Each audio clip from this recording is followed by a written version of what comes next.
প্রিয় লালমোহনবাসী, লালমোহন এবং তজুমুদ্দিনের প্রতিটি মানুষকে আমি গভীর ধন্যবাদ এবং কৃতজ্ঞতা জানাচ্ছি বিপুল ভোটে আমাকে বিজয়ী করার জন্যে। এই মুহূর্তে আমি আমাদের এই দুই উপজেলার সম্মানিত বাসিন্দাদেরকে অনুরোধ করে বলতে চাই, পরাজিত শক্তি আওয়ামী লীগ ক্ষমতা থেকে নির্বাসিত, তাদের নেতারা ভারতে পলাতক জীবনযাপন করছেন। তারপরও এদেশের মানুষ অনেক আওয়ামী লীগেরও আমাদেরকে ভোট দিয়ে বিজয়ী করেছে। এখন বাংলাদেশের জন্য আইন শৃঙ্খলা পরিস্থিতিকে স্থিতিশীল রাখা খুবই প্রয়োজনীয়। আমি লালমোহন তজুমুদ্দিনের প্রত্যেক নাগরিককে অনুরোধ করব, বিশেষ করে বিএনপির নেতাকর্মীদেরকে অনুরোধ করব, তারা যেন আওয়ামী লীগ বা অন্য কোনো দলীয় বা জামাত ইসলামী বা অন্য কোনো দলীয় কোনো সমর্থকের সাথে যেন রূঢ় ব্যবহার না করে, কারো প্রতি যেন কোনো অন্যায় আচরণ না করা হয়। কেউ যদি আইন নিজের হাতে তুলে নেয়, তাকে কঠোর শাস্তির মুখোমুখি হতে হবে। 1 লক্ষ ভোটের ব্যবধানে ত্রয়োদশ জাতীয় সংসদ নির্বাচনে বিজয়ী করেছে। এটি আমার জন্য একটি বিশাল অর্জন বলে আমি মনে করি।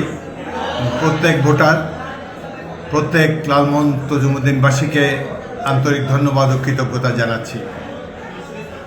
নির্বাচনের আগে এই নির্বাচনটি আমার জন্য ছিল 10ম নির্বাচন। আমি এই নির্বাচনে অতীতের নির্বাচনের মতো পরিশ্রম করতে পারি নাই, কোনো কারো বাড়িতে যাই নাই, কোনো হাট বাজারে বসি নাই, কোথাও কোনো গ্রুপের সাথে গল্পগুজব করি নাই, শুধুমাত্র মিটিংয়ে বক্তব্য রেখেছি এবং চলে এসেছি। এবারের অনেক নূতন ভোটার হয়েছে, সারা দেশে 4 কোটি তরুণ ভোটার প্রথমবারের মতো ভোটার হয়েছে। এদের অনেকেই যুবক, আমাকে কখনো দেখে নেই, তাদের সাথে আমারও কখনো দেখা হয়নি। তারপরও তরুণ, যুবক, বয়স্ক সবাই আমার উপরে আস্থা রেখেছেন, সেজন্য আমি অত্যন্ত কৃতজ্ঞ সকলেরই কাছে। আমি নির্বাচনী সভায় বলেছি যে আপনারা আমাকে দেখে ভোট দিবেন। আমি লালমোহন তজুমুদ্দিন থেকে দুর্নীতির সকল শিকড় উপড়ে ফেলার চেষ্টা করব। লালমোহন তজুমুদ্দিনকে মাদক মুক্ত করার চেষ্টা করব। কোনো মানুষের উপর কাউকে আমি অত্যাচার করতে দেব না। আমি এমপি হিসাবে শপথ নেওয়ার পর আবার আপনাদের মাঝে ফিরে আসব। আপনাদের সাথে সরাসরি আমার যোগাযোগ থাকবে। আপনাদের কারো কোনো অভিযোগ থাকলে আমাকে বা আমার প্রতিনিধিকে সরাসরি জানাবেন। আজকে সারা বাংলাদেশে ভোটাররা যেভাবে ভোট দিয়েছে, আমি বাংলাদেশের প্রত্যেকটি নাগরিককে স্যালিউট জানাই। বাংলাদেশের ভবিষ্যৎ অবশ্যই উজ্জ্বল। যেই জাতি এই ধরনের সুষ্ঠু নির্বাচন করতে পারে, কোনো কেন্দ্রে, কোনো আসনে কোনো ধরনের গণ্ডগোল ছাড়া, বিশৃঙ্খলা ছাড়া একটা সুষ্ঠু নির্বাচন অনুষ্ঠিত করতে পারে, সেই জাতির ভবিষ্যৎ নিশ্চয়ই উজ্জ্বল।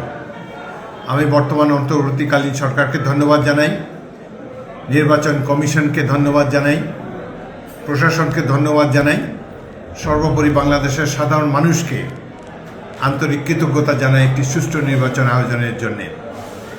জনগণ সবচাইতে বড় শক্তি, জনগণের উপরে কোনো শক্তি নাই, সেটি প্রমাণিত হলে এই নির্বাচনে।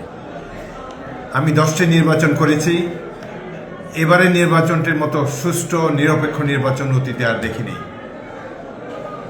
যাই হোক, বাংলাদেশ সারা পৃথিবীতে সুনাম কুড়িয়েছে এই ধরনের একটি সুষ্ঠু নির্বাচনে অংশগ্রহণ করে, এবং আমাদের পার ক্যাপিটা ইনকাম, মাথাপিছু আয় যাই হোক, আমাদের ভবিষ্যৎ অত্যন্ত উজ্জ্বল।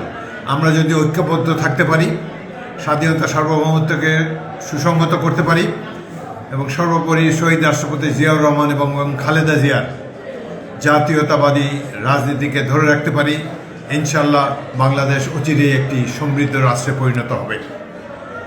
প্রিয় দেশবাসী, আসসালামু আলাইকুম। সবাইকে অসংখ্য ধন্যবাদ।